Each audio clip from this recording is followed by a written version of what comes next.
Atlas lunged and then stopped dead. Not because of a command, not because of fear. He just stopped the way a machine stops when the wrong hands touch it.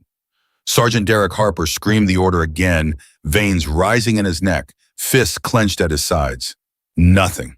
The black shepherd stood like stone amber eyes, burning with something that wasn't disobedience. It was recognition, or the absence of it. Then a woman nobody knew stepped out of the crowd. She whispered one word, and the most broken K9 in Fort Bragg's history moved like a ghost through fire. If you've never seen a dog choose its person, stay until the end. Drop your city in the comments. I want to see how far this story travels. And if you haven't subscribed yet, do it now. You don't want to miss what happens next. The morning Atlas failed his 6th consecutive drill. The sky over Fort Bragg was the color of old bruises, purple and gray and heavy with the kind of heat that makes men short-tempered and dogs restless. Nobody was in a good mood. Nobody except perhaps the men who had already made up their minds about what was going to happen to the dog. Master Sergeant Derek Harper stood at the edge of the training lane with his clipboard, his jaw locked so tight the muscles in his cheek twitched visibly. He had trained 47 K9 units in 11 years. He had never not once seen a dog like Atlas, not in the way people meant when they said something like that with admiration. He meant it the other way. Again, Harper said, flat, final. Private Lester Doan, the handler assigned to Atlas for the morning session, took a breath and planted his feet. Atlas sat 6 feet in front of him, leash slack on the ground, ears forward watching. Always watching. The dog looked alert, looked ready, and that was the cruelest part of it. He looked like a military working dog. 104 pounds of black German shepherd, with a chest like a barrel and a gaze so focused it made grown men uncomfortable. He looked like the way that should be setting records. Atlas fast, Doan commanded. Attack. Nothing. Not a flinch. Not a growl. The dog sat there like he hadn't heard a single syllable, amber eyes shifting just slightly toward the far fence line. Like something out there was more interesting, more real. Harper wrote something on his clipboard. The sound of the pen scratching felt to everyone watching like a verdict being signed. That's the 6th failure in 6 weeks, said Lieutenant Amber Sterling, appearing at Harper's left shoulder. She was efficient in the way certain officers were efficient, not because she loved the work, but because she loved the record of it. She had a thin face and quick eyes, and she wore her authority like a fitted uniform. Program guidelines are clear, Sergeant. 6 failures constitute grounds for removal. I'm aware of the guidelines, Lieutenant. Then I trust you'll begin the paperwork. Harper didn't answer. He was still watching Atlas. The dog had finally moved not toward the target, not in any direction. Useful to anyone, he had simply turned and sat facing the fence, and his posture had changed in a way that was hard to articulate. Less like a dog being stubborn, more like a mom that was waiting. Sergeant Harper, Sterling's voice had the texture of a closing door. 1 more week, Harper said. Sterling let a pause expand between them. You said that last week. Then I'm saying it again. The other handlers in the yard had their theories about Atlas the way soldiers always develop theories about things they can't explain. PFC Torres said the dog had been through something nobody was talking about, some deployment detail that got redacted before the file landed at Bragg. Corporal Maddox said the previous handler had washed out under questionable circumstances, and the dog had been passed through 3 units in 8 months. Old Sergeant First Class Wayne Briggs, who had been training K9 units since before some of these boys were born, said only this: that dog isn't broken. That dog is waiting on something specific. Question is whether you got the patience to find out what. Nobody listened to Briggs. He was 3 months from retirement, and people had stopped listening to him the way they stopped listening to anyone whose opinion can no longer affect their career. But Harper remembered those words. He turned them over in his mind during the drive home during dinner, during the 3 hours he spent lying awake staring at the ceiling. That dog is waiting on something specific. What? The answer, when it came, arrived in the most unremarkable way possible. It came on a Tuesday during a routine unit reshuffling memo in the form of a name Harper didn't recognize. Coleman IVM, transfer from 82nd Sustainment, Brigade Logistics. Effective immediately. Assigned K9 training observation. Harper read it twice. Then he walked down to Captain Carter Reynolds' office and stood in the doorway. Sir, I have a logistics corporal being assigned to my training observation roster. Reynolds looked up from his desk. He was a large man, unhurried in the way of someone who had been in enough dangerous situations to understand which moments actually required urgency. That's right. With respect, sir, observation of K-9 operations requires a certain... Sit down, Sergeant. Harper sat. Reynolds folded his hands on the desk. Corporal Coleman's file was brought to my attention through a channel I'm not going to detail for you right now. What I will tell you is that I've been asked by people above my pay grade to give her access to your program for 60 days. Harper absorbed this. She's never trained a K-9 in her life. According to her file, that's correct. Then I don't understand, sir. Reynolds looked at him for a long moment. Neither do I, Sergeant. That's what makes it interesting. Ivy Coleman arrived the next morning at 05:30 before anyone else. Harper knew this because Torres mentioned it. He'd come in early himself and found her already at the fence, standing quietly watching Atlas in the holding kennel across the yard. Not doing anything, not taking notes, just watching. She there long? Harper asked. I don't know how long, Torres said. She was already there when I got in, just standing, kind of, he searched for the word, still. Harper filed that away. When the unit assembled at 0600, Ivy Coleman was standing in the back of the group, slightly apart from everyone else, the way new people stand when they're trying to make themselves invisible. She was smaller than he'd expected, 4, maybe 5'5", with dark hair pulled back in a regulation bun and a face that gave away absolutely nothing. She held her hands loose at her sides. She didn't fidget. She didn't look around to see who was noticing her. Harper noticed her. There was something about her stillness that didn't match logistics. In his experience, people from support units arrived at combat training environments with a certain energy, excited, nervous, eager to prove something uncomfortable with the unfamiliarity of it all. Ivy Coleman looked like someone who had arrived somewhere she already knew. Not relaxed exactly, settled. He walked over to her. Corporal Coleman. Sergeant Harper. Her voice was even. Not warm, not cold. You're here for observation. Yes, Sergeant. You have any K-9 background, any animal handling anything. A pause, brief, almost invisible, but Harper caught it the way you catch a breath between words when someone is deciding what version of the truth to offer. I grew up with dogs, she said. Harper waited for more. There wasn't any. Right, he said. Stay in the back. Don't interfere. Don't engage with any of the animals unless I specifically tell you otherwise. Understood. He walked away and felt without turning around that she was already watching Atlas again. Adama. The morning session went the same way every session went. 3 other K-9 pairs moved through their drills with competence ranging from adequate to excellent. Then it was Atlas's turn, and the mood in the yard shifted the way it always did when Atlas's turn came tighter, quieter, waited with an anticipation that had curdled over weeks into something closer to dread. Doan ran the sequence again. Attack command. Nothing. Tracking sequence. Atlas followed the scent trail for 40 feet, then stopped. Sat and looked at the fence. Harper recorded it. Sterling, watching from the far side, crossed something off her list. And then Harper heard something that stopped him cold. It was Corporal Maddox standing near the back, leaning toward Torres and speaking in a low voice. Watch the new girl. Harper turned slightly enough to see without being obvious. Ivy Coleman had taken 3 quiet steps forward. She hadn't left the back of the group, hadn't crossed any visible line or boundary, but she had moved closer to the edge of the training lane, and her eyes had shifted from general observation to something focused and intent.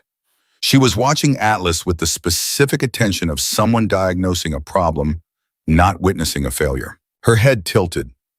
Just slightly, the way a person's head tilts when they hear something in a conversation that only they understand.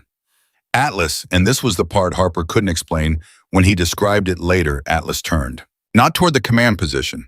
Not toward Doan, who was standing with his hands on his hips, 20 feet away. Atlas turned and looked directly at Ivy Coleman, and he went perfectly still in a way that was completely different from the stillness of non-compliance. This was attention. This was recognition. Harper took a step toward Coleman. Corporal, can I try something? She asked. She didn't say it loudly. She barely inflected it as a question. It came out the way a confident professional makes a request that isn't really a request. The yard went quiet. Harper was aware of Sterling moving at the edge of his vision, straightening up, paying attention.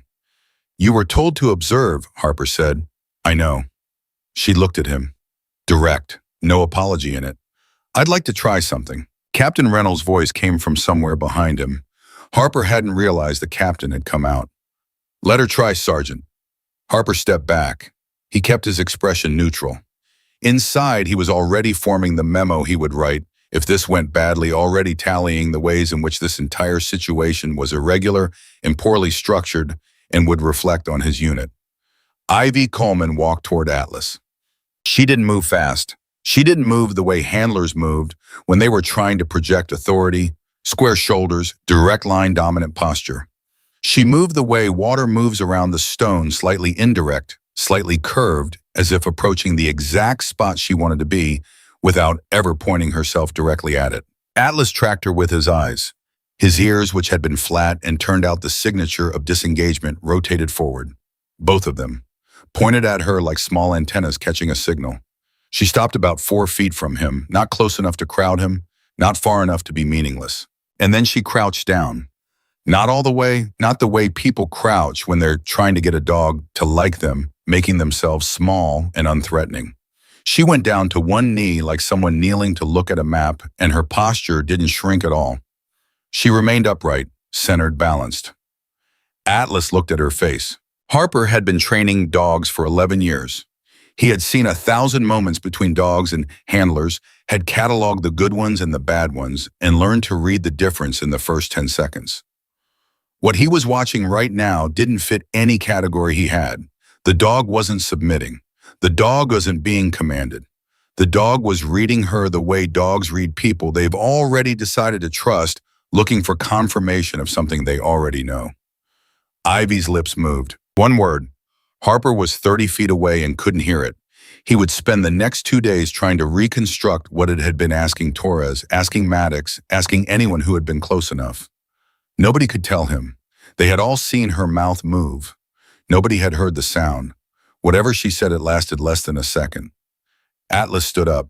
He stood up out of a sit he had maintained stubbornly through 6 weeks of failed commands, and he walked forward those last 4 feet and pushed his massive head against Ivy Coleman's chest so hard she had to brace her knee against the ground to stay upright. His tail moved, not the frantic, nervous wag of an anxious dog, not the high-speed flag of excitement, a slow, deep lateral sweep. Like a clock pendulum, like breathing. Nobody spoke. Harper realized he was holding his clipboard against his side so hard the metal edge was cutting into his palm. He looked at Sterling. Sterling looked at him. For the first time in 6 weeks, Lieutenant Sterling's pen was not moving. "Walk him through the basic sequence," Harper said. His voice came out steadier than he felt. Ivy stood. Atlas stood with her pressed against her left leg, watching her face. She looked down at him once, just once, and something passed between them that Harper couldn't name and would never entirely stop thinking about. She started walking. The attack command drill required the handler to send the dog toward a padded target, a volunteer standing 60 feet down the lane in bite protection gear on a verbal command. It was the drill Atlas had refused 6 times, the drill that had put him on the edge of removal. Ivy reached the starting mark. Atlas sat beside her, perfectly aligned, without being told. His ears were forward. His eyes were on the target. She gave the command, and Atlas moved. Not just moved, flew. He covered 60 feet in under 4 seconds, hit the padded target with controlled, precise force bit, and held released cleanly on the follow-up command. Technique that wasn't just acceptable. Technique that was textbook. Technique that looked like it had been practiced 1,000 times. By someone. Harper's hand was on his radio before he realized he'd reached for it. He stopped himself. He didn't know who he was going to call. He didn't know what he was going to say. He stood in the middle of the training yard at Fort Bragg in the early morning heat and watched a logistics corporal with no K-9 background on record run his most difficult dog through 4 consecutive commands without a single failure. And he felt the specific unsettling sensation of a man who has just realized that the shape of the world is different from the map he's been using. Torres was next to him. Harper could feel it. "Sarge," Torres said quietly. "Yeah." "Who is she?" Harper watched Ivy Coleman bring Atlas back to heel, watched the dog settle against her side with the absolute total ease of an animal that has come home. I don't know, Harper said, but I'm going to find out. Amaya. Sterling reached him before the session ended. She appeared at his elbow like punctuation at the end of a sentence he hadn't finished writing. I want her file, Sterling said. I'm working on it. I want it today, Sergeant. What just happened? She paused. Something flickered across her face there and gone. That kind of performance from someone with her listed background doesn't happen. It doesn't, which means her background isn't what's listed. I know. That's a security concern. Or it's exactly what Reynolds said it was, Harper said carefully. Someone who needed to be here brought here by people above both our pay grades. Sterling looked at him. You don't find that troubling? I find everything troubling, Lieutenant. I've been doing this job for 11 years. He looked back at the training lane where Ivy Coleman was kneeling beside Atlas, again speaking to him in a voice too low to carry. The dog was pressed against her knee, completely still, completely present. But right now, I find that less troubling than the alternative. What alternative? Harper didn't answer right away. He watched the woman and the dog for one more moment, the way they breathed together, the way Atlas's body tracked her, the way flowers track the sun, something deep and automatic and older than training. The alternative, he finally said, where we almost got rid of him because we didn't understand that he wasn't failing. He was waiting. Sterling followed his gaze. Her pen for once stayed still. And Atlas, as if he could hear them, as if he'd understood every word, lifted his head. And for just a second, his amber eyes cut across the yard and found Harper's face. Steady, patient, waiting no longer. Harper pulled Ivy Coleman's file that afternoon. He sat alone in the unit office with the door closed and a cup of coffee going cold beside his elbow, and he read every page twice. It told him almost nothing. Born in Clarksville, Tennessee, which put her practically in Fort Campbell's backyard, close enough to military life to absorb it by proximity, but that wasn't unusual. Enlisted at 19. 2 years of general service, then a lateral move into logistics coordination with the 82nd Sustainment Brigade. Performance reviews that were solid, unremarkable. The kind of reviews a competent soldier earns by doing the job without drama. No disciplinary record. No commendations above routine. No deployments listed beyond standard stateside rotations. The file was clean in the way a freshly swept floor is clean, the kind of clean that means someone worked to make it that way. Harper had seen redacted files before. He had seen files with gaps, files with sections blacked out, files where the dates didn't quite line up if you pressed them. This file had none of that. It didn't have gaps. It had smoothness. Everything present, everything coherent, everything adding up to a picture of a perfectly ordinary soldier. And that Harper knew from 11 years of reading, people was sometimes the most damning thing a file could tell you. He closed it, opened it again, stared at the date she'd transferred out of her previous unit, 14 months ago. He wrote that date down on a notepad, circled it, and sat looking at it for a long time. Then he picked up his phone and called Wayne Briggs. I need you to look at something, Harper said when Briggs picked up. I'm 3 months out, Harper. I know, I need you anyway. A pause, the sound of a chair shifting. This about the Coleman woman. Harper went still. You know her. I know of her, Briggs said carefully, and I know that what I know of her is about all I should be saying on this line. Another pause, heavier this time. Come find me tonight. Bring the file. And Harper, don't bring Sterling. Briggs hung up before Harper could respond. Harper set the phone down slowly, looked at the file, looked at the circled date, 14 months ago. He wondered what had happened 14 months ago, that a logistics corporal at the 82nd Sustainment Brigade needed to stop being whoever she was before. The next morning, Ivy arrived again before anyone else. Harper was already there. He'd made sure of it, parking his truck on the far side of the lot before dawn and walking to the observation point at the edge of the training yard. He watched her arrive. Watched her stop at the fence line where Atlas's kennel was visible across the yard. Watched her stand there in the early gray light, both hands loose at her sides, doing nothing at all. Atlas was awake. Harper could see the dog moving in the kennel, pacing the way he always paced, 2 steps forward, 2 back head, swinging the restless motion of an animal that couldn't settle. Until Ivy reached the fence, and then the pacing stopped. Atlas crossed to the kennel door and stood there, nose at the gap, perfectly still. And Harper could see, even from this distance, that the dog's body had changed. The tension was gone. The held breath quality that every handler and trainer had been fighting for 6 weeks gone just like that, replaced by something Harper could only describe as ease.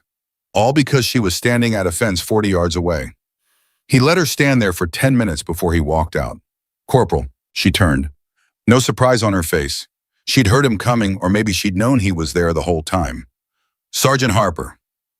"Early again." "Couldn't sleep," she said simply. He stood beside her at the fence. Atlas's attention split between them, then settled back on Ivy, which was answer enough. "I read your file last night," Harper said. Nothing changed in her face. "Okay, it's very clean. I try to keep things organized." "Corporal." He turned to look at her directly. "I've been doing this job a long time. I know what a managed file looks like. I know the difference between a soldier with an unremarkable career and a soldier whose career has been made to look unremarkable." He let that sit. "I'm not asking you to tell me things you're not cleared to tell me. I'm asking you one question, and I'm asking you to answer it straight." She waited. "Have you worked with Atlas before?" The silence that followed was 6 seconds long. Harper counted them. "I've worked with dogs like Atlas," she said. "That's not what I asked." Another pause, shorter this time. "No," she said, "not Atlas specifically." Harper held her gaze. She didn't look away, didn't shift, didn't do any of the things people do when they're lying, but she also didn't do the things people do when they're telling the complete truth. She was somewhere in the controlled middle ground of a person who had learned at some point in their life to be very precise about exactly how much they said. "Okay," Harper said. He looked back at Atlas. "Be at the training lane at 0630. I want to run a full sequence tracking protection, obstacle, and combat simulation. Everything." "Understood." He started to walk away. Stopped. "Coleman." She looked at him. "Whatever it is in your file that isn't there, I don't need to know what it is. What I need to know is whether it's going to be a problem for this program." She looked at him steadily. "It's not going to be a problem for the program, Sergeant." He nodded once and walked away. Behind him he heard nothing, no movement, no shift of feet. She was already back to watching Atlas. Sure. The 0630 session drew a crowd. Word had gotten around the unit the way word always gets around in military environments. Without anyone officially saying anything, everyone somehow knowing. Handlers showed up who had no assigned role in the morning session. Briggs appeared at the edge of the yard with his coffee, standing against the wall, with the elaborate casualness of a man pretending he was there for no particular reason. Even 2 officers from an adjacent building drifted over their presence, explained by nothing except the specific gravity of an event that people somehow sense before it occurs. Sterling was there. Of course Sterling was there, standing with her tablet now, instead of a clipboard recording everything with the systematic attention of someone building a case. Ivy ran Atlas through the tracking sequence first. The dog hit every marker clean and fast, no hesitation working the scent trail, with a focus that made the watching handlers exchange glances. Then the protection work, the controlled aggression drills, the most temperamental exercises in the sequence, the ones Atlas had historically treated as optional. He ran them like he'd been doing them for years.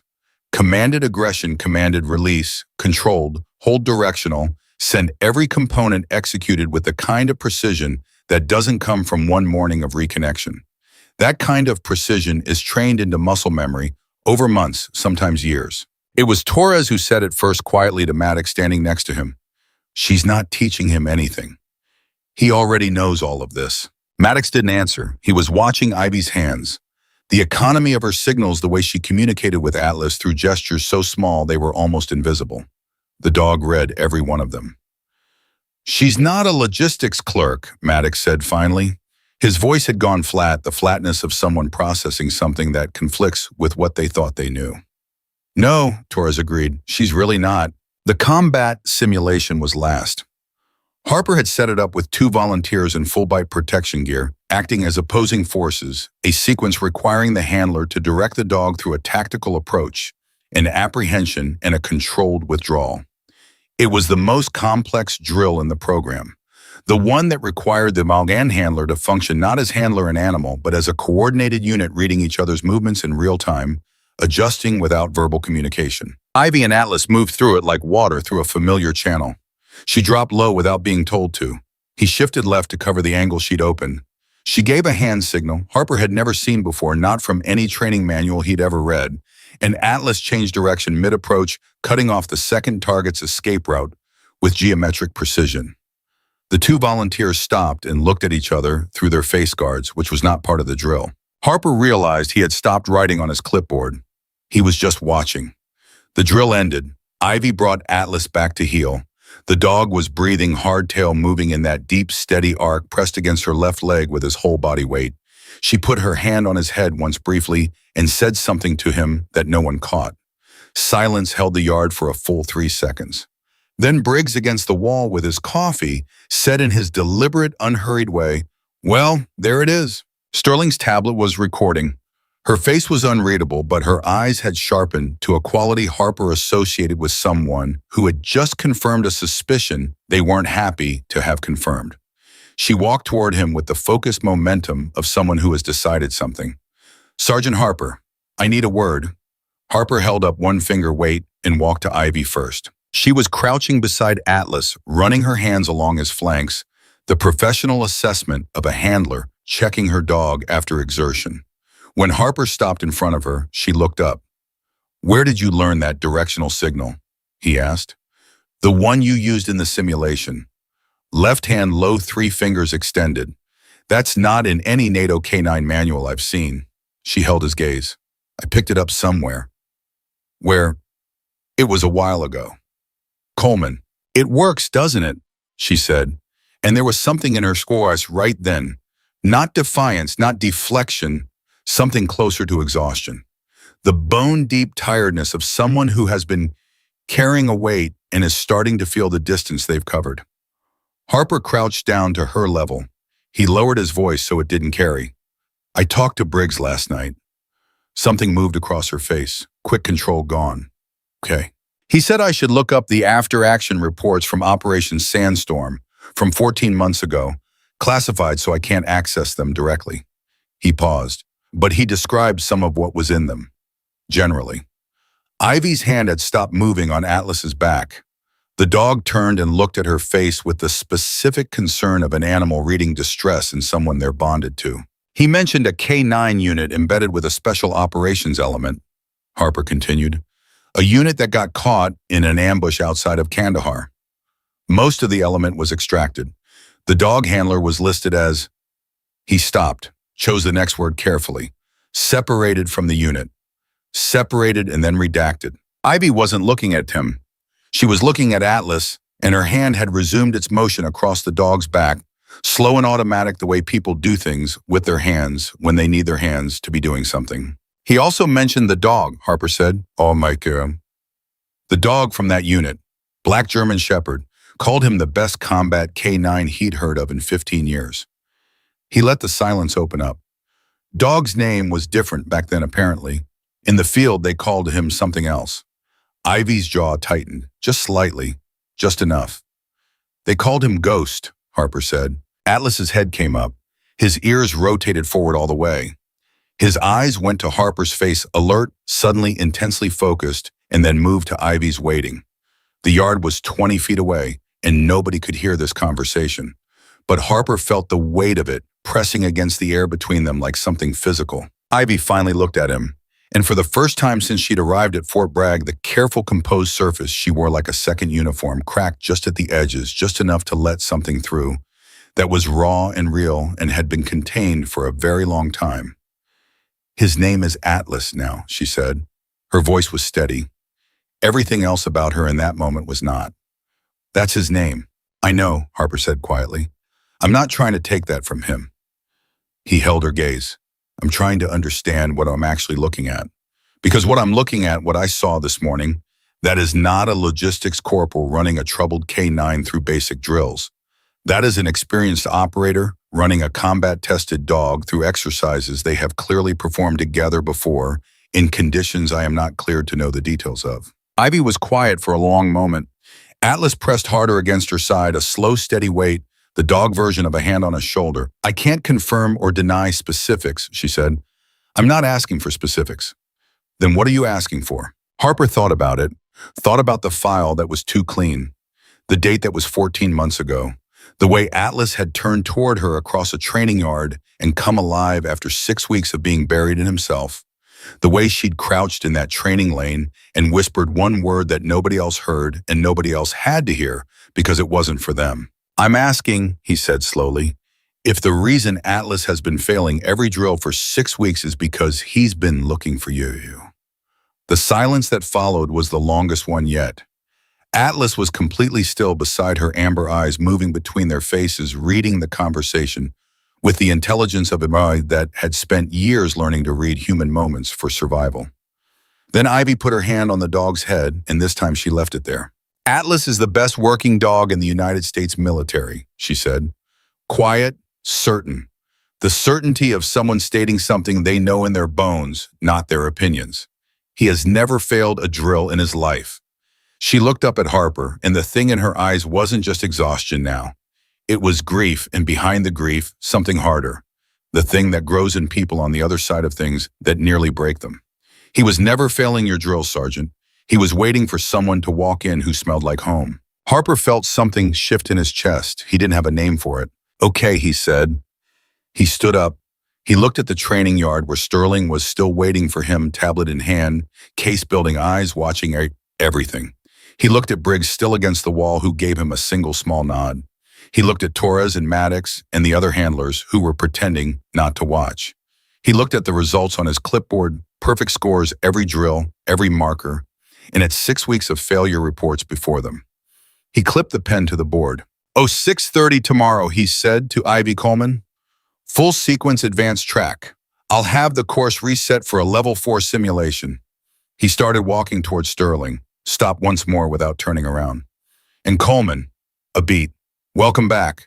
He didn't hear her response, but he heard Atlas, a single low sound, not quite a bark, something between a sigh and a word, the sound of a dog who had been waiting a very long time and had just heard a door open. Sterling reached him halfway across the yard.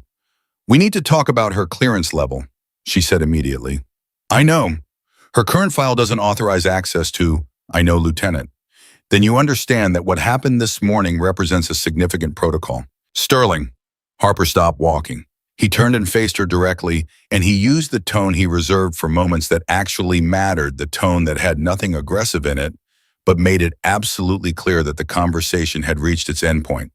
"In 11 years of K-9 training, we have never seen anything like what I saw this morning. Not once."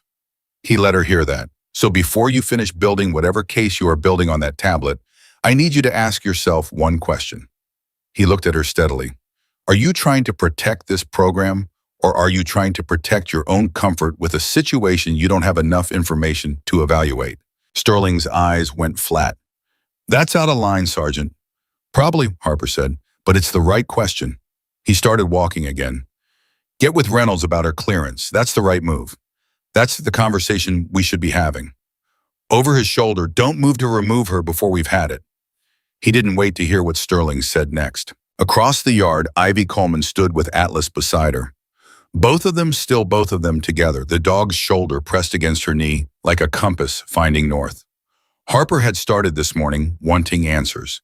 He had gotten something that wasn't exactly an answer and wasn't exactly a question, something that sat between the two and asked him to hold it carefully, the way you hold something fragile that you found in the wreckage and don't yet know the full value of. He knew one thing he hadn't known yesterday.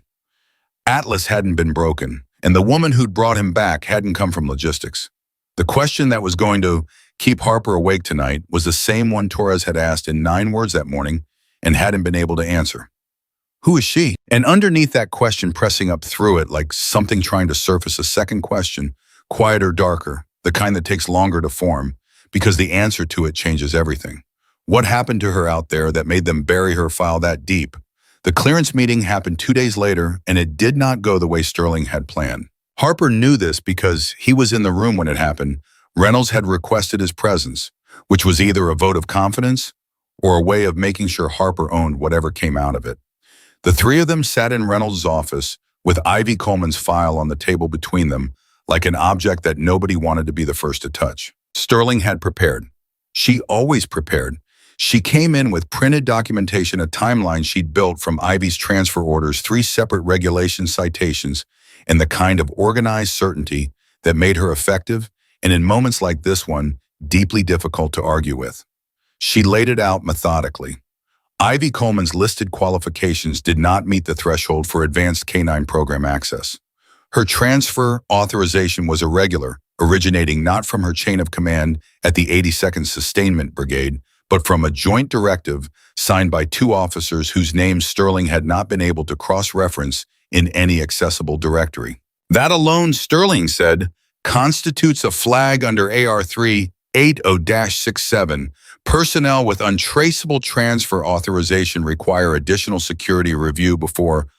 I've already made the call, Reynolds said. Sterling stopped. Reynolds folded his hands on the desk in that unhurried way of his, the way of a man who has delivered difficult news enough times to understand that the pause before it lands is part of the process. I contacted the authorization source yesterday morning. I'm not going to tell you who I spoke to or what was said because, frankly, Lieutenant, it's above the level of detail that concerns this office. What I can tell you is that Coleman's access has been approved at the level required for this program, and that the individuals who requested her placement here have an active interest in what she and Atlas are doing. Sterling was quiet for a moment. What kind of active interest? The kind that means we do our jobs well, and we do them without creating friction that pulls people's attention toward this unit unnecessarily. Reynolds looked at her steadily. Are we clear? The silence in the room had weight. Harper watched Sterling absorb it, watched the careful process of a precise, rule-governed mind, making accommodation for a reality that had just declined to fit its framework. It wasn't easy for her. He could see that. Whatever Sterling was, she was not someone who bent without feeling the strain of it. Clear, she said finally. Clipped, controlled. Good. Reynolds picked up the file and closed it. Harper, how's the program progressing? Faster than I expected, Harper said. Atlas is performing at the top of the evaluation scale on every drill. The issue isn't the dog anymore. What's the issue? Harper glanced briefly at Sterling before answering. The issue is that Corporal Coleman's skill set is significantly beyond the level of this program. We're going to run out of things to evaluate before we've learned what we actually need to know about what this team is capable of. Reynolds absorbed this. What are you recommending? A level 5 simulation, full tactical scenario, real-time variables, no predetermined sequence. The kind of evaluation we'd run on a team being considered for operational deployment. Sterling's head came up. That evaluation requires... I know what it requires, Harper said. I'm recommending it anyway. Reynolds looked between them, then he nodded once. Set it up.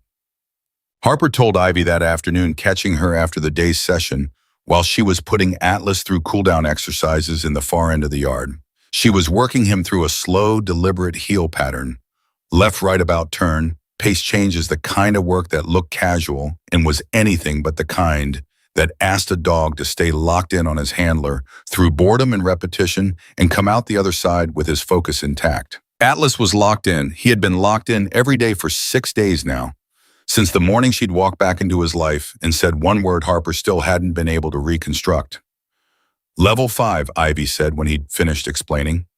She kept walking the heel pattern while she processed it. Atlas kept pace eyes on her face. Full tactical scenario. 2 days from now, I'm designing the course tonight. What are the parameters? Hostile contact, simulation building, search, 2 embedded targets, 1 passive, 1 active resistance. Time limit, real-time comms, no walkthrough beforehand. He paused. You'll be going in without knowing the layout. That's standard for actual deployment. I know, which is why it shouldn't be standard for a training evaluation at this level. But it's what I'm recommending, and Reynolds approved it. She stopped walking. Atlas stopped with her. She turned to look at Harper directly, and he could see her reading him the way she read everything, not what he was saying, but what was underneath it. You're not testing Atlas, she said. I'm testing the team. You're testing me. Harper held her gaze. I'm trying to understand what I'm actually fully working with.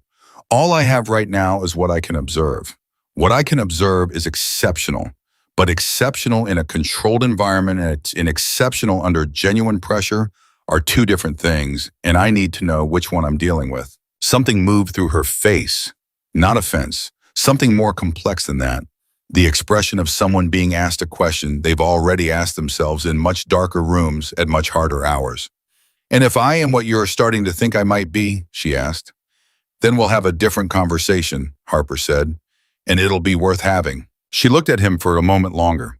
Then she looked down at Atlas, who had been tracking this exchange with his ears slightly forward and his head tilted, and she put her hand on the top of his head once the way she always did, brief certain the touch of someone reminding an animal that she is still here.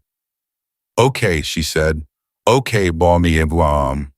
2 days, full tactical, no walkthrough. She looked back up at Harper. I'll be at the staging area at 0600. Harper started to leave. Behind him, Ivy said, Sergeant? He turned. Make it hard, she said. If you're going to do this, make it actually hard. Harper looked at her for a moment. I was planning to, he said. He made it hard. The course took him most of the night to design and half of the next day to set up recruiting 3 volunteers for opposition roles and briefing them on variables they were authorized to improvise within defined parameters. He built in 2 misdirection points, places where the obvious tactical decision was wrong, where the right call required reading the dog's alert behavior instead of the visual environment. He set a time limit that was achievable but demanded consistent quality execution from first step to last. No margin for hesitation, no room to recover from a significant error. Torres helped him set the final stage. At one point, Torres looked at the overall course layout and said, "This is brutal." "That was the request," Harper said. Torres was quiet for a moment. "You think she can do it?" Harper thought about everything he'd seen in 6 days. The precision of Ivy's handling, the wordless communication between her and Atlas, the way they moved as a single tactical organism, the dog extending her senses, the dog acting on information she fed him through signals too small for untrained eyes to catch, the dog reading her emotional state in real time and calibrating his own intensity accordingly. "I think," Harper said slowly, "that if she can do it, we're going to have to completely rethink what we thought we knew about what a K9 team is capable of." Torres considered this. "And if she can't, then I've built a very thorough evaluation," Harper said, and went back to work. The morning of the evaluation, Briggs came to find Harper before dawn. This was unusual enough to mean something. Briggs moved at his own beat and on his own schedule, 3 months from retirement and accountable to very little. For him to seek Harper out before the sun was up meant he'd been awake long enough to decide he needed to say something before the day began. He found Harper at the staging area doing a final check on the course boundaries. He stood there for a moment in the dark, coffee in hand, and Harper waited him out, knowing Briggs would speak when he was ready. "I'm going to tell you something," Briggs said. "I'm going to tell you what I know, which isn't much, and what I don't know, which is most of it. And then I'm done talking about this." "Okay. Operation Sandstorm 14 months ago. I had a friend in the debrief unit, retired now, lives in Georgia, grows tomatoes, and doesn't talk about his career to anyone, which is how I knew he was worth calling." Briggs sipped his coffee. K9 element embedded with a SEAL team, 3-week operation, Kandahar province. The element walked into a compromised site on the 2nd week, 4-person team. They extracted 3 of them and the dog under fire. He stopped. Harper waited. The handler was separated during the extraction, went back to get the dog when the extraction vehicle took fire. She pushed the dog toward the retrieval point, drew the ground contact away from the vehicle manually. He said this in the even, uninflected voice of someone reporting facts and holding everything that comes with those facts at a very careful distance. They got the dog, they got the vehicle out. They came back for her, and they came back immediately under fire, but she was gone. Not KIA, not captured, gone. The after action listed her as missing. Harper had gone very still, missing, for 11 days. She came out on day 12 at a forward operating base 40 miles from the original extraction point. She'd walked it. Most of it through terrain you'd need a map and a significant amount of luck to survive. Briggs paused again. She was treated on-site, debriefed, and this is the part where my friend got quiet and started talking about tomatoes, she disappeared from every official record. The unit's name went to a different file. Her participation in the operation became administrative rather than tactical. Her rank structure was reset to logistics. "They buried her," Harper said. "They protected her," Briggs said. The distinction in his voice was careful, and Harper understood what it meant, that those 2 things could be the same thing and that the rightness of them depended entirely on who was doing the burying and why. The ground contact she drew away from the vehicle, she'd seen enough to be a significant intelligence liability if the wrong people connected her face to that operation. Putting her in logistics, giving her a clean file, moving her through a different structure that was a layer of protection. For 11 days, she was alone out there, Harper said. It came out quieter than he intended. With one thing, Briggs said, she talked about the dog in the debrief. According to my friends, she talked about the Yai more than anything else. She'd sent him to the vehicle. She knew he'd made it. And she said, Briggs stopped, drank his coffee. A long moment. She said knowing he was okay was the reason she kept moving when it would have been easier not to. Harper stood in the dark and felt the weight of this settle over him like weather. After the debrief, Briggs continued, they took Atlas Ghost at the time and reassigned him to Fort Bragg's program through a transfer that didn't reference the operation. New name, new file, new program. He looked at Harper. Knew everything except the dog. You can't give a dog a new history. He knew what he knew, and what he knew was that his person was gone, and nobody he'd been handed to since smelled like what he was waiting for. 6 weeks, Harper thought. 6 weeks of failure. 6 weeks of a being sitting in training lanes and looking at fence lines and waiting for something nobody around him understood. How did she end up here? Harper asked. That I don't know, Briggs said. What I know is that someone with enough rank and enough awareness of both situations decided to put them in the same place and see what happened. He finished his coffee. Now you've seen what happened. He turned to leave. Briggs, Harper's voice stopped him. Why are you telling me this? Briggs looked back over his shoulder. The first gray light was beginning to show at the horizon, and in it, his face looked older and more tired and more certain than Harper was used to seeing on it. Because you're about to put her through something hard, he said, and I think you should know who you're putting through it. He turned back toward the building and, don't waste what you've got here, Sergeant. It doesn't come around twice. Gwen. Ivy arrived at the staging area at 5:55. 5 minutes early, same as always. Harper was waiting for her. Atlas was already there. They'd brought him to the staging kennel the night before, and when Ivy came through the door, the dog went still in the kennel, the same way he always did when he heard her, the immediate total stillness of complete attention. She looked at Harper. He looked at her. Whatever was in his face must have been different from usual, because she looked at him for a moment longer than she normally did reading it. Are you okay? She asked, which was not a question Ivy Coleman typically asked anyone. I'm good, Harper said. She held his gaze for another second. You found out something. It wasn't a question. He hadn't said anything, hadn't changed his posture, hadn't done anything he could identify. But she knew. He filed that away beside everything else he'd filed in the last 6 days, the growing catalog of things about Ivy Coleman that existed outside normal parameters. I know enough, he said carefully. More than I did yesterday. Something shifted in her face. Briefly, it opened the way a door opens when the lock is finally released, just enough to show that there is something on the other side. Then it closed again. Briggs, she said softly. Harper didn't confirm or deny it. She nodded slowly. She stood there for a moment with something he couldn't fully read moving through her eyes. Then she reached past him and unlatched the kennel door, and Atlas came out and pushed his head against her chest hard enough to move her back a step. And she braced and held him, and her hand went to the back of his neck and held there, and neither of them moved for a long moment. Harper looked away. Some things deserve privacy. When he looked back, Ivy had straightened up. Atlas was in position at her left, locked in ready. Her face had done the thing it did, settled back into focus, back into the forward-facing readiness of someone who has put the weight behind them, because the weight cannot be carried where they're going. Ready? Harper asked. Always, she said. Harper keyed his radio and called the course live. What happened over the next 47 minutes was, by any objective measure, the most complete K-9 tactical evaluation he had ever witnessed. But it was not the technical execution that Harper would carry with him for years afterward. It was the moment at the 16-minute mark when the second opposition volunteer improvised outside his assigned parameters, not dangerously but unexpectedly moving to a position that changed the approach geometry and should have created at least a few seconds of handler confusion. Atlas didn't wait for a command. He moved, adjusting the line of approach by 40 degrees, cutting off the angle, and Ivy moved with him, not directing him, not correcting him, simply moving in concert, her body language shifting in the same breath that his did, two entities reading the same information and responding as one. No signal, no command, no hesitation.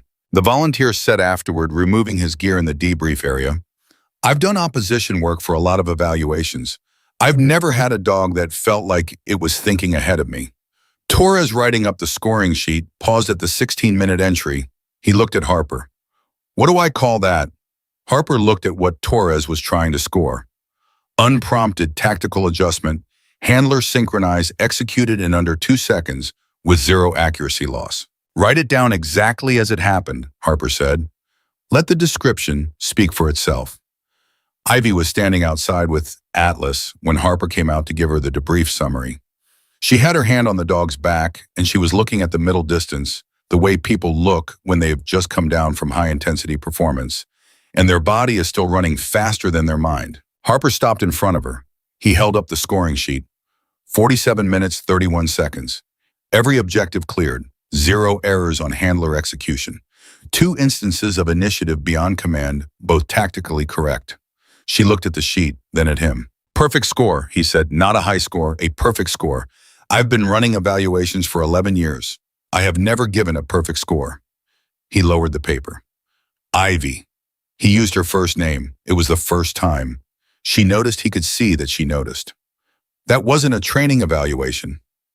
What I just watched was operational grade performance at the highest level I've personally witnessed." She didn't respond right away. When she did, her voice was quieter than usual, stripped of the careful control she normally maintained like armor. "He's always been like this," she said, "since the first day I worked with him. He doesn't need commands for things he understands. He needs a partner who trusts him enough not to interfere."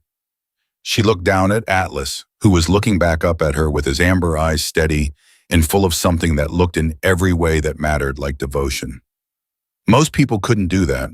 Most people kept trying to control him instead of working with him. "Is that what you were doing when you failed the drills?" Harper asked. "Don't the other handlers, they were controlling instead of partnering." "He could feel it," she said simply. "Dogs like Atlas, dogs who've been in the field, who've operated under real conditions, they can feel the difference between a handler who trusts them and a handler who's afraid of them and manages that fear through command and control." She paused. He wasn't refusing. He was protecting himself from another relationship that wasn't real. Harper absorbed this.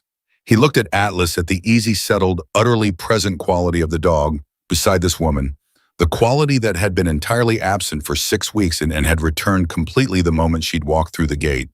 And the word, Harper said, he'd been holding this question for 6 days. "The word you said in the training lane the first day. Nobody heard it? I've asked everyone who was in range." He looked at her steadily. "What was it?" Ivy was quiet. She looked at Atlas for a long moment. Then she looked back at Harper. "Home," she said. The word landed in the space between them and stayed there, simple and enormous, the way the simplest words are always the ones that carry the most. Harper looked at the dog. Atlas, as if confirming, pressed himself against Ivy's leg and went still with the absolute permanent feeling stillness of an animal that has found the place it was always trying to get back to. There was nothing to say after that. Harper knew it, and he didn't try. He turned and walked back toward the building with the perfect scored evaluation sheet in his hand and the growing certainty of a man who understands he is standing at the beginning of something he does not have the full shape of yet, but that has been set in motion by forces that were working long before he arrived and will continue long after he has played his part. Behind him, he heard Ivy Coleman say one more thing to the dog. "Low private, not meant for anyone else." He kept walking, but he heard it. "I've got you. We're not losing each other again." The perfect scored evaluation sheet landed on Reynolds' desk at 0900. By 0930, Reynolds had made 2 phone calls. By 1100, Harper was told to expect visitors the following morning. No names given, no unit designations, just visitors, in the tone Reynolds used when the details were above the level he was authorized to share in casual conversation.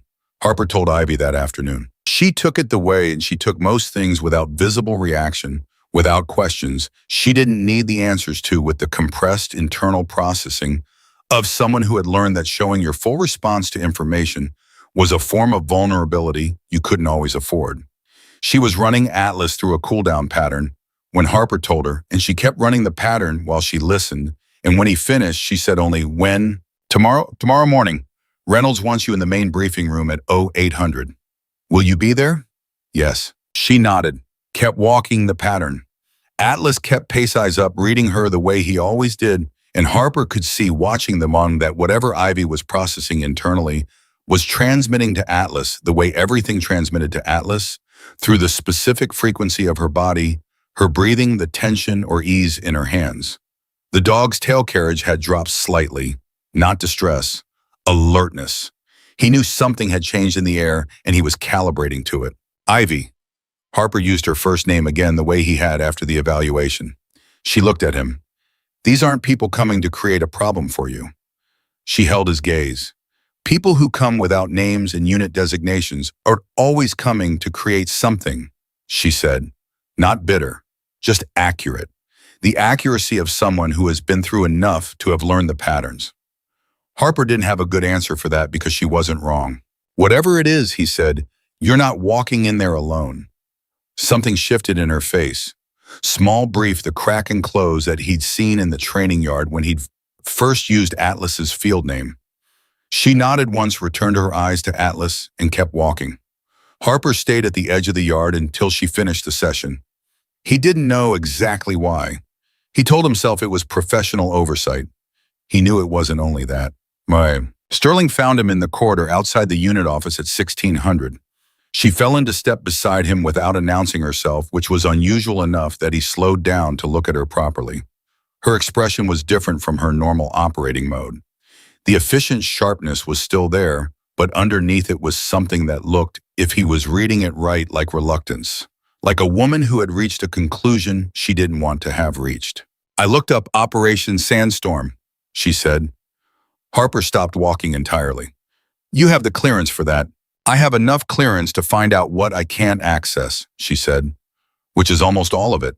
The after action is buried under 3 classification layers in a joint authority seal. I couldn't read the content. She paused. But I could read the cover sheet, unit designation dates, location header, personnel count, listed as a number with all names redacted. She looked at Harper directly. And one notation, one thing that wasn't classified on the cover sheet. It said, and I'm giving you the exact language, K9 handler action directly responsible for a successful extraction of 4 personnel in 1 MWD under active hostile fire. Harper was quiet. 4 personnel and 1 MWD, Sterling repeated. The MWD is Atlas. The 4 personnel are the rest of the element. She let that sit. She got them all out. She drew the contact away from the vehicle, and she got all of them out. Her jaw tightened slightly. And then they put her name in a logistics file and gave her a rank reset and shipped her somewhere quiet. They were protecting her, Harper said. The same words Briggs had used, and he meant them the same careful way Briggs had. I know that, Sterling said. Her voice had something raw in it that Harper hadn't heard from her before. I understand the operational logic. I understand why it was done. She stopped, started again. That doesn't mean I have to be comfortable with what it cost her. Harper looked at her. Lieutenant Amber Sterling, who had arrived 6 weeks ago with her clipboard and her regulation citations and her clean, efficient certainty, stood in the corridor with something that looked a great deal like conscience sitting hard on her chest. I've been building a case against her, Sterling said. I want you to know that I'm no longer doing that. Harper absorbed this. Does that change what you're reporting to your oversight contact?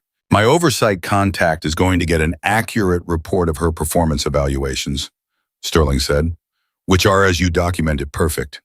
That's all they were going to get from me. She held his gaze to make sure he understood what she was telling him.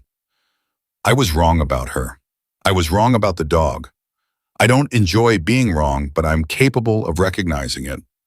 Harper nodded. I know you are, Lieutenant. I never thought otherwise. She seemed to want to say something else. Whatever it was, she decided against it, gave him a short nod, and continued down the corridor. Harper watched her go. He thought about what it cost to say what she just said for someone built the way Sterling was built, precision and protocol and correctness as load-bearing walls of identity. Saying I was wrong was easy for some people and structural damage for others. He had more respect for her now than he'd had all month. The visitors arrived at 7:50, 10 minutes early. There were 2 of them. Harper didn't know their names until Reynolds introduced them in the briefing room, and the names, when given, came with no unit affiliation, no installation designation, in the specific quality of names that may or may not be the names on the actual identification in their pockets. One was a man in his 50s with the build of someone who had spent decades in the field and the stillness of someone who no longer needed to prove it. The other was a woman late 40s civilian clothes that fit her with the slight wrongness of clothes chosen for cover rather than preference. Ivy was already in this briefing room when they walked in. She was sitting at the far end of the table with Atlas at her feet, and when the two visitors entered, she looked up and something happened in her face that Harper, standing to the left of the door, watched very carefully. Recognition. And underneath recognition, something complicated. Not fear, not hostility, but the specific emotional texture of a person encountering part of their own history that they've been managing at a careful distance. The man looked at Ivy. Coleman. Sir, she said, even, steady. The woman looked at Atlas. Something softened in her face. Ghost, she said softly and then corrected herself, Atlas. Atlas lifted his head. His ears came forward. He looked at the woman with the particular attention of a deer encountering a scent from his past, processing, categorizing. His tail moved twice, not the deep, steady sweep he reserved for Ivy, but a recognition and acknowledgement. He knew this person from somewhere. Ivy's hand went to the dog's shoulder, a small movement. Grounding. Reynolds made the introductions with the careful minimal language of someone authorized to say only so much. Harper and Sterling were present as unit leads. The visitors were described as program consultants with interest in the evaluation outcomes. That was all. The man Harper was thinking of him as the senior, for lack of a better label, sat down and put a folder on the table that he didn't open. We've read the evaluation results, he said, all of them. The 6 weeks of failure, the subsequent performance under Corporal Coleman's handling, and the Level 5 tactical evaluation. He looked at Harper. Your scoring documentation was thorough. Thank you, Harper said. It confirmed what we were hoping to see. He looked at Ivy. We need to talk about what comes next. Ivy's posture was perfectly controlled. I was told this was a 60-day observation assignment. It was, the woman said. Her voice was careful, the way voices are careful when they're carrying something heavier than the words. Circumstances have changed. What circumstances? The senior and the woman exchanged a look, brief the compressed communication of people who work together closely enough to have entire conversations in a glance. Then the senior opened the folder. There's an operation in planning, he said. I'm not going to give you the details in this room at this classification level. What I will tell you is that it requires a K9 element with a specific capability set. A team that can operate in an unstructured environment without predetermined sequence with the handler and dog functioning at a level of synchronization that doesn't require conventional command structure. He looked at her steadily. Based on the evaluation results, you and Atlas are the only team currently active in the program that meets that requirement. The room was very quiet. Ivy didn't move. Her hand was still on Atlas's shoulder. The dog had gone still in the way he went still when he was reading her full attention, every sense pointed at her waiting. I've been in logistics for 14 months, Ivy said. The careful neutrality in her voice was working very hard. Corporal Coleman, I'm in logistics, she said again. Harder this time, not loud, hard. I was reassigned to logistics for reasons that were explained to me very clearly and that I accepted. That reassignment was permanent. Administrative reassignments of this type include a review clause, the woman said. Under specific operational conditions, the review clause allows. I know what the review clause allows, Ivy said. I was there when I signed the paperwork.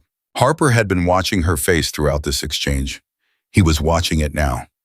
Underneath the control, underneath the precision of her resistance, he could see the thing she was managing, the internal landscape of someone being asked to step back towards something that had broken them and also made them and had never fully let them go. I'm not asking you to sign anything today, the senior said. His voice had changed slightly, less briefing, more human. I'm asking you to hear what I'm telling you and to take time to consider it.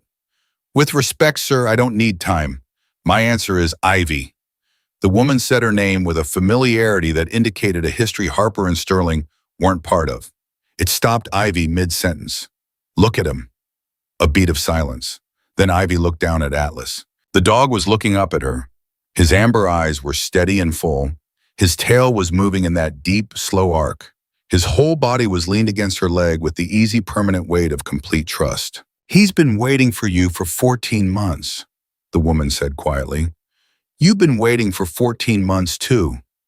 Whatever you think the answer is right now, whatever shape the fear has taken that makes it feel like the answer is no, you owe it to yourself and to him to sit with this before you decide. Ivy's jaw tightened. Her hand pressed slightly harder against Atlas's shoulder. Harper looked at Sterling. Sterling was watching Ivy with an expression Harper had never seen on her face, unguarded. Something almost tender. The expression of a woman who had spent the last several days rearranging her understanding of another person and was still in the middle of the process. I'll consider it, Ivy said. The words came out with an effort that was not fully hidden. That's all I'm agreeing to. The senior nodded. He closed the folder. That's all I'm asking. Ifu. The meeting ended at 09:30. Reynolds walked the visitors out.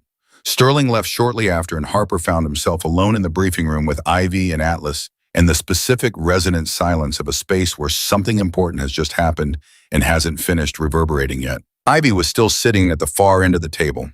She hadn't moved. Atlas had shifted position. He was lying down now with his head on her boot, the full weight of his chin pressing against her foot, and she was looking at the table in front of her with the middle-distance gaze of someone deep inside their own head. Harper sat down, not close, across the table and down a few seats, giving her space. He didn't say anything. After a while, she said, "Do you want to ask me what I'm thinking? Only if you want to tell me." She was quiet again. Atlas breathed against her foot. Somewhere outside the building, a vehicle started up and moved away, and the sound faded to silence. "The last time I was in the field," she said, "the last real operation, I made a decision in under 3 seconds that I've thought about every single day for 14 months. She looked at her hands on the table. "I don't regret the decision. I'd make it the same way again. But carrying the weight of what you do in those moments after, when everything's quiet and there's no threat to respond to and no mission to focus on." She stopped. Logistics was quiet. Logistics was manageable. "And this isn't manageable," Harper said carefully. "This," she gestured a brief, incomplete motion that seemed to encompass the room. The dog, the visitors, the evaluation results, all of it. "This was never manageable. This was always going to pull me back. I think I knew that when Reynolds called my name and I got on the plane. I think I knew it and came anyway because—" She looked at Atlas, at the dog, heavy and warm against her foot. "Because I needed to see him. I needed to know he was okay. Even if I was just going to walk away again." "But you're not going to walk away," Harper said. It wasn't a question exactly. She looked at him. "No," she said, like the word cost her something and she was paying it anyway. "I'm not going to walk away." Harper held her gaze for a moment. "Can I tell you something as someone who's been watching you for 2 weeks?" She waited. "Whatever happened out there, whatever the decision was that you made in 3 seconds, that you've been carrying every day since it didn't break anything in you that was worth keeping unbroken. What it did was make you exactly precise enough, exactly calibrated enough to walk into a yard where the best working dog the military has ever produced had been failing for 6 weeks and fix it in 1 word." He paused. "You can carry a hard thing and still move forward. You've been doing it for 14 months. You're better at it than you think." She looked at him for a long moment. Something in her face moved, not the brief, controlled micro-expressions he'd been cataloging, but something larger, something that took more space and didn't immediately close. "You've changed your mind about me," she said, "from the beginning." "From the beginning, I didn't know what I was looking at," Harper said. "Now I do, and what I see is—" He thought about the right words. "The most complete operator I've encountered in 11 years, who is also a human being, who is still in the middle of recovering from something that would have finished most people off completely." She looked away. Her throat moved. She held it together. She always held it together, but the effort of it was visible in a way it hadn't been before, and Harper recognized that as a form of trust, the act of letting someone see the effort, and he held it with the weight it deserved. Atlas shifted, pressing harder against her foot, reading her, responding the only way he could. "I'll talk to them," Ivy said finally. "I'll hear the full operational brief." She looked at Harper. "But I have a condition." "What condition?" "Atlas and I operate as a unit with full joint classification. His record gets restored, not just his performance file, his operational record. Everything from before the reassignment. He earned that record in the field. It doesn't belong buried in an administrative transfer. Her voice was steady and certain in the specific way of someone who has located the one thing they're absolutely unwilling to bend on. He was there. He did the work. He deserves to have that acknowledged. Harper looked at her. He thought about a dog sitting in a training lane for 6 weeks looking at a fence line carrying a history that nobody around him knew and nobody had thought to honor. "I'll back that condition," he said, formally in writing and attached to the evaluation report. Ivy nodded. Something settled in her. He could see it settle, the slight easing of a long-held tension, not gone, but differently carried. And Harper. She looked at him with eyes that were clear and direct, and had the particular quality of eyes that have seen things and have decided not to be made smaller by them. "Thank you for not letting Sterling pull the program before I got here." Harper was quiet for a moment. "I didn't know why I was holding the line," he said honestly. "I just knew the dog wasn't done." Ivy looked down at Atlas. Atlas looked up at her. "He was never done," she said. "Neither was I." She stood. Atlas rose with her, immediately in position, locked in, ready, the seamless, fluid motion of a team that had been apart and was now completely and without reservation back together. Harper watched them walk out of the briefing room. In the corridor outside, he heard Torres talking to someone, and then the conversation stopping abruptly as Ivy passed the way. Conversation stopped when something in the air changes, and everyone in the vicinity feels it simultaneously. A quality, a presence, the specific gravity of a person who has decided something and is now fully committed to the direction they're moving. Harper sat alone at the briefing room with the folder the senior had left behind, still closed, still anonymous, filled with details he wasn't yet cleared to read. He thought about what Sterling had read on the cover sheet. K-9 handler action, directly responsible for successful extraction of 4 personnel and 1 MWD, 1 sentence. For 14 months, that sentence had been the entirety of what the record officially acknowledged about Ivy Coleman. He thought about the 11 days she had walked alone through hostile terrain because getting Atlas to that vehicle had been more important in that moment than any calculation about herself. He thought about a dog sitting in a training yard looking at a fence line waiting.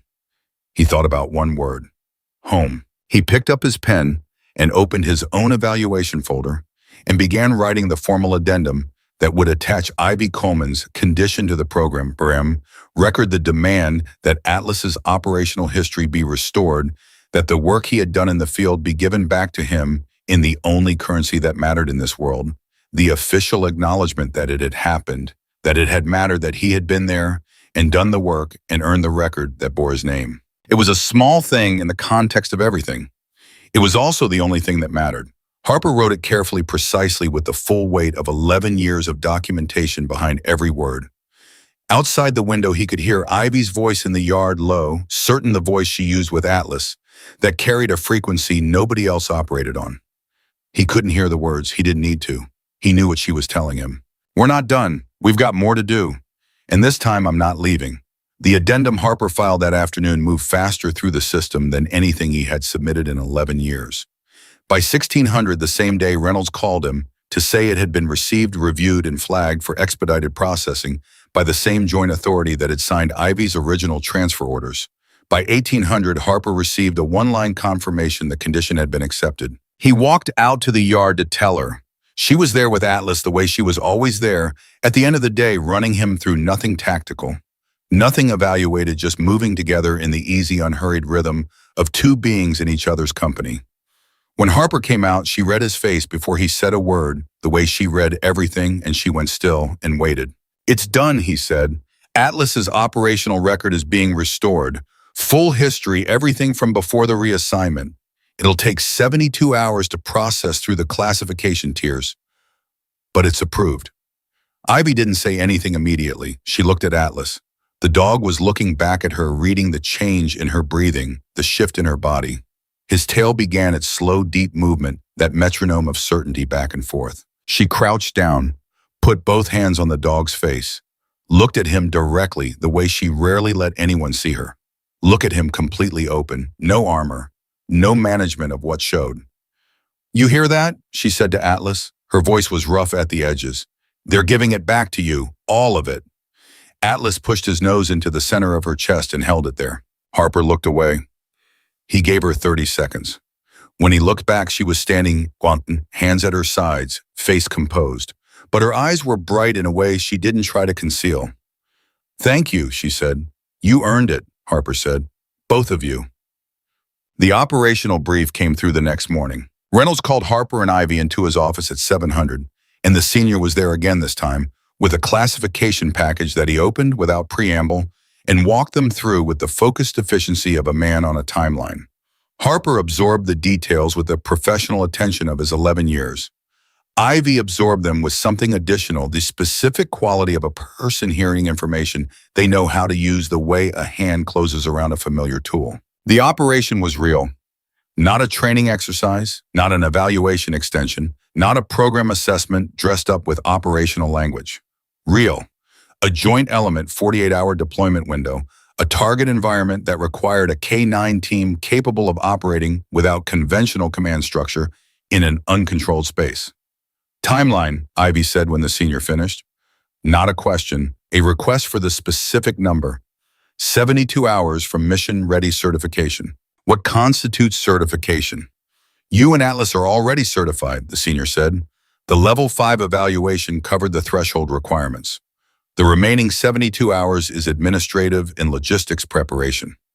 Ivy looked at Reynolds. Reynolds looked at her with the expression of a man who had known this was coming and had prepared himself to be steady about it. "Your call, Coleman," he said. "Entirely your call." She didn't hesitate the way Harper expected her to hesitate.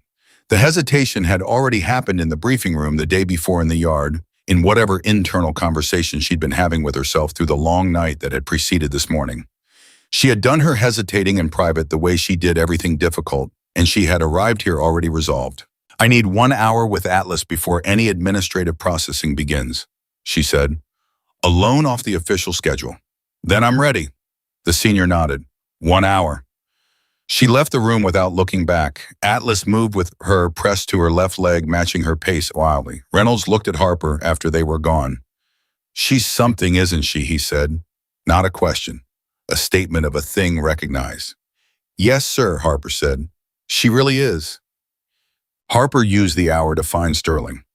He tracked her to the administrative building where she was at her desk with the kind of focused work posture that meant she was doing something she needed to finish before she could do something else. She looked up when he came in. "Is it moving forward?" she asked. "Yes." She nodded once, the crisp, precise nod of someone accepting information they had been waiting for. Then she did something Harper hadn't seen her do in 6 weeks of working alongside her. She set down her pen.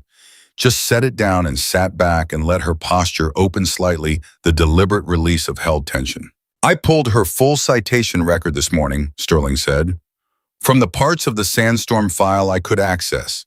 There was one section that wasn't under the joint seal, a preliminary commendation that got filed before the classification was applied." She looked at Harper. It described what she did, in specifics. The route she used to draw contact away from the extraction vehicle. The time she stayed exposed to confirm the vehicle had cleared the kill zone before she moved. She stopped. She stayed exposed to confirm they were clear. She prioritized their confirmation over her own window to move. Harper held that. "She was 26 years old," Sterling said. 26. Neither of them spoke for a moment. "I want to be on the send-off," Sterling said. "When they deploy, I want to be there." Harper looked at her, the precise, efficient regulation-citing officer who had arrived 6 weeks ago with her clipboard and her case against Ivy Coleman, and had arrived somewhere entirely different through the process of simply paying honest attention. "I'll make sure you're there," he said. "Captain." Ivy's hour ended and the administrative process began, and the 72 hours that followed were the most operationally compressed Harper had witnessed outside of actual deployment preparation. Equipment checks, communications protocols, coordination with the joint elements lead medical clearance for both Ivy and Atlas, a series of briefings that happened in rooms Harper wasn't cleared to enter and emerged from with Ivy's face set in the forward-facing focus of someone converting information into plan. Torres and Maddox inserted themselves into the support role without being asked, appearing wherever Ivy needed something done and doing it without comment, the instinctive closing of ranks that happens in military environments when a team recognizes one of its own heading toward the door. Torres spent an entire afternoon rechecking Atlas's gear with the thoroughness of a man who understood that the gear belonged to a dog that had earned his trust. At one point, Maddox found Harper in the corridor and said quietly, "She's going to be okay, right?" Harper looked at him. Maddox was 24 years old and had been in the unit for 8 months and had spent 6 weeks watching Atlas fail every drill and 2 weeks watching Ivy bring him back from it. And the question on his face was genuine and unguarded in the way of a young soldier who hadn't yet learned to fully hide the things he cared about. "She's going to be better than okay," Harper said. "She and Atlas are going to do what they were built to do." He paused. "That's the best any of us can hope for." Maddox nodded, processing this. "She said something to me yesterday," he said. "I asked her how she stays calm going into something like this. She said," he thought for a moment, making sure he had it right, "You don't stay calm. You stop asking calm to be the goal. The goal is clarity. Calm is a luxury. Clarity is a skill." He paused. "I've been thinking about that ever since." Harper nodded. He had been thinking about a lot of things, Ivy Coleman said. On the morning of deployment at 05:30, the yard at Fort Bragg held 6 people and 1 DOI, and the quality of the silence between them was the specific, weighted silence of people who have more to say than the moment accommodates. Reynolds was there. Sterling, Harper, Torres, Maddox, Briggs, who had absolutely no operational reason to be present, and was there anyway with his coffee and his 3 months from retirement freedom from explaining himself to anyone. Ivy came out with Atlas at 05:35. She was in full kit, not the training configuration Harper had seen her in for 2 weeks, but operational gear properly rigged, worn with the unconscious ease of something so familiar it has become physical memory. Atlas was in his working vest, which Harper had not seen him in before, and the change it made in the dog was immediate and visible. Something that had been potential became kinetic. A working dog, understanding from the weight and fit of his gear that the time had arrived for the thing he was made to do. She stopped in front of the group, looked at each of them in turn. Harper could see her cataloging them, holding them, doing whatever internal thing a person does when they are memorizing a moment. "You didn't have to be here," she said. "No." Briggs agreed pleasantly. "We didn't." Something moved through her face, almost a smile, the closest thing to one Harper had seen in 2 weeks. "Thank you," she said. Then she looked specifically at Harper. "Sergeant Harper." She extended her hand. He shook it. Her grip was firm, brief, the handshake of a professional who means it. "Watch yourself out there," he said. "Both of you." "Always." She looked at him steadily. "When this is done, I'm coming back here." He held her gaze. "I'm counting on it." She looked at Torres, who was standing very straight in the way people stand when they are trying to manage something they feel strongly. "Torres." "Ma'am," he said. It was the first time anyone in the unit had used that address with her. It wasn't regulation. She was a corporal, not a commissioned officer, but it came out of him naturally, the title that means, "I see what you are," rather than what the rank structure says. Something in her eyes shifted. She nodded at him, then at Maddox. Then she looked at Briggs. Briggs looked back at her with the unhurried certainty of a man who has lived long enough to recognize things at their actual value. He raised his coffee cup slightly. "Go do what you do, Coleman," he said, "and take care of that dog." "He takes care of me," she said. The simplest true thing. She turned and walked toward the vehicle that was waiting to take her to the staging area. Atlas moved with her, perfectly aligned, his working vest, catching the early light. His stride matched to hers in the fluid, synchronized movement of a team that doesn't need to think about being a team, because being a team is the only thing they know how to be. At the vehicle door, she stopped. She looked back, one look, brief, complete. Then she got in Atlas flowing in behind her, and the door closed and the vehicle moved and was gone. The 6 of them stood in the yard for a moment after the sound of the engine faded. Then Briggs said, "She's going to be fine." Nobody asked him how he knew. They just took it the way you take the word of someone who has been right about enough things for long enough that their certainty becomes a form of evidence. 71 hours after deployment at 04:23 in the morning, Harper's phone rang. "Reynolds, it's our Reynolds." He was awake. He had not slept in any meaningful way since Ivy left, and he answered on the first ring. "They're back," Reynolds said. "Clean extraction. Both of them." A pause, the length of which told Harper that Reynolds had been holding his own breath for 71 hours. "Objectives achieved. No casualties on our side." Harper sat on the edge of his bed in the dark and felt something leave his body that had been in it for 3 days. A tension so constant he had stopped noticing it until its absence made the air feel different. "When do they land?" he asked. "2 hours. I thought you'd want to know." "Yes, sir," Harper said. "Thank you." He sat in the dark for a moment after he hung up. Then he called Torres. Then Maddox. Then after a brief internal debate he resolved in about 4 seconds he called Sterling. Then he drove to Fort Bragg in the pre-dawn dark and stood in the arrival area with 4 other people who had officially run out of plausible reasons to be there and were there anyway. Briggs was already present when Harper arrived. Of course he was. "How'd you know?" Harper asked. "Reynolds called me first," Briggs said comfortably, "courtesy of my impending retirement and the latitude that affords me with the captain." He sipped his coffee. He also said, He paused, and Harper could hear something underneath the pausing something that Briggs was choosing how to carry before he passed it on. He said the element lead sent a note, specifically about Atlas. He looked at Harper. Said in 30 years of working with K9 units, he had never seen anything like what he saw in that operation. Said the dog worked like he was thinking 3 moves ahead every time. Said at one critical point, Atlas made an independent decision, no command, no signal, completely off script, that changed the outcome of a situation that was going in a bad direction. Harper absorbed this. What was the decision? Apparently that's in the classified report, Briggs said. What's not classified is the element lead's note, which concluded with, he paused again, and this time the pause had weight behind it, the weight of a man holding something he considers worth holding carefully. It concluded with, the dog knew. I don't know how. He just knew. And he acted on what he knew without waiting to be told. That's not training. That is something you cannot manufacture. The arrival area was quiet around them.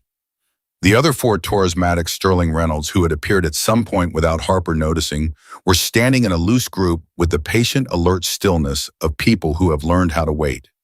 The vehicle came at 0618. It stopped. The door opened. Atlas came out first. He hit the ground and his head came up, and he scanned the area with the focused assessment of a working dog stepping from operational space back into known territory, reading it, clearing it, satisfied. Then he turned back to the vehicle as Ivy stepped out. She was in the same kit she had deployed in, with the specific quality of a person who has used it for what it was made for. Not damaged, not dramatic, just used the honest wear of real work. She looked at the group waiting for her, and Harper watched her face as she processed the sight of them, all of them there in the early morning, with no official reason to be there, except the reason that needs no official designation. She blinked once, pulled a breath, got it together the way she always got it together, not suppressing the feeling, just finding where to carry it so it didn't interfere with moving forward. She walked toward them. Atlas walked with her. Torres said, "Welcome back, ma'am," in the same voice he'd used before, and she stopped in front of him and looked at him, and this time the almost smile made it all the way. "Torres," she said, "don't make that a habit." "No promises," he said. She moved through them, Maddox, who shook her hand and couldn't think of a single word and didn't need to. Reynolds, who gave her a measured nod that contained more than a nod could technically hold. Briggs, who said nothing at all and simply put his hand briefly on her shoulder in the way of someone passing something solid through a point of contact. She came to Sterling last. Sterling had been standing slightly apart from the others, which was its own statement, from a woman who had spent 6 weeks constructing reasons to maintain professional distance. Her face was composed, but something in it was fully genuinely open in a way that hadn't been there when this had all begun. "Corporal Coleman," Sterling said. Her voice was precise and steady. "I want to say something to you directly." "Lieutenant," Ivy said, "I was wrong about you from the beginning. I operated on incomplete information and drew conclusions that I pursued with more certainty than was warranted." She held Ivy's gaze without flinching. "You did not deserve that from the person who was supposed to be supporting this program objectively. I'm sorry." Ivy looked at her for a long moment.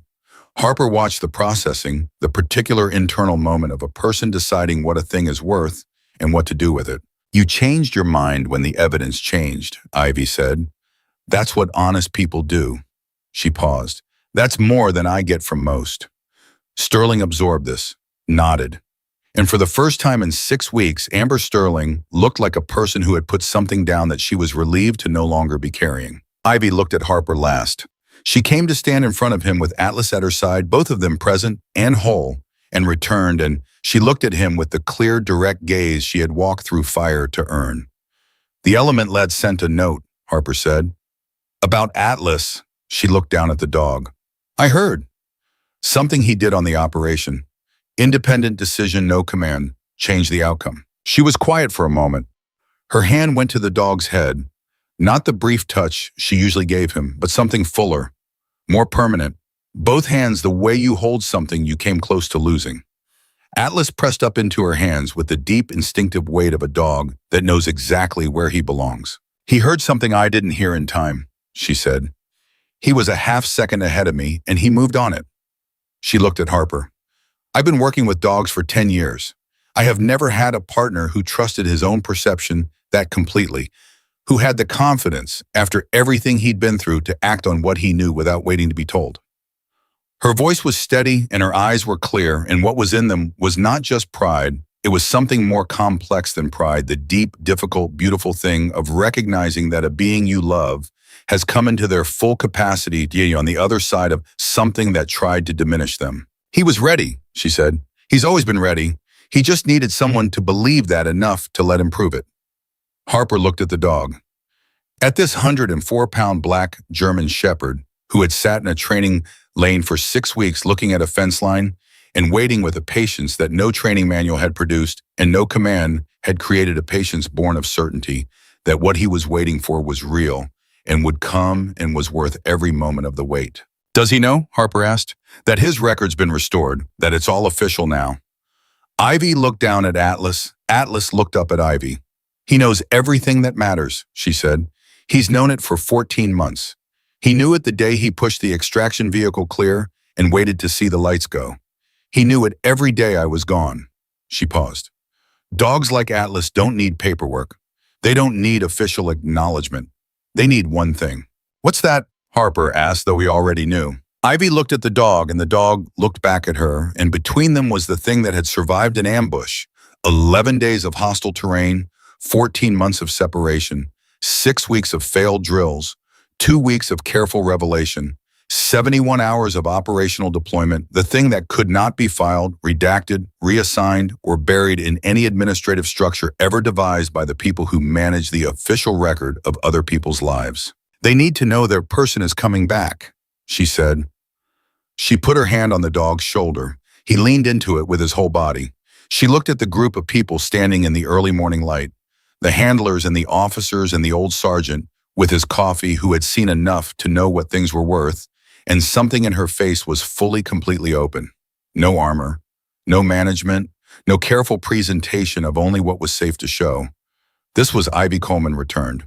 Not the logistics corporal whose file said nothing, not the operative whose record had been buried for her own protection, not the handler who had walked into a training yard and whispered one word that changed everything. All of it, the whole shape of her, the weight she'd carried and the strength that had grown under the carrying and the grief and the stubbornness and the love, because that was what it was finally named, the thing between this woman and this dog that had survived everything the world had put between them. Love. The kind that doesn't require words because it was never about words. The kind that crosses 40 miles of hostile terrain in 11 days because the alternative is unthinkable. The kind that sits in a training yard for 6 weeks and looks at a fence line and waits with absolute certainty because it knows the way Atlas always knew that some things are worth every moment of the wait. Harper looked at Briggs. Briggs raised his coffee cup slightly, the smallest possible toast, and the expression on his face was the expression of a man who has been right about enough things in his long career to recognize rightness when it finishes arriving. That dog isn't broken. That dog is waiting on something specific. He had been right. The dog had been waiting. And Ivy Coleman had come back, not because she was ordered to, not because a file was arranged, not because an operation required her particular skill set, but because some bonds don't ask permission to endure, and some partnerships forged in the fire of real things don't require any official record to be permanent. They are simply permanent. As certain as a dog's amber eyes in morning light, as unbreakable as the thing between a handler and her dog who chose each other on a battlefield, carried each other through the worst, and found each other again when the world said the distance was too far. They had found each other, And this time, neither one was walking away.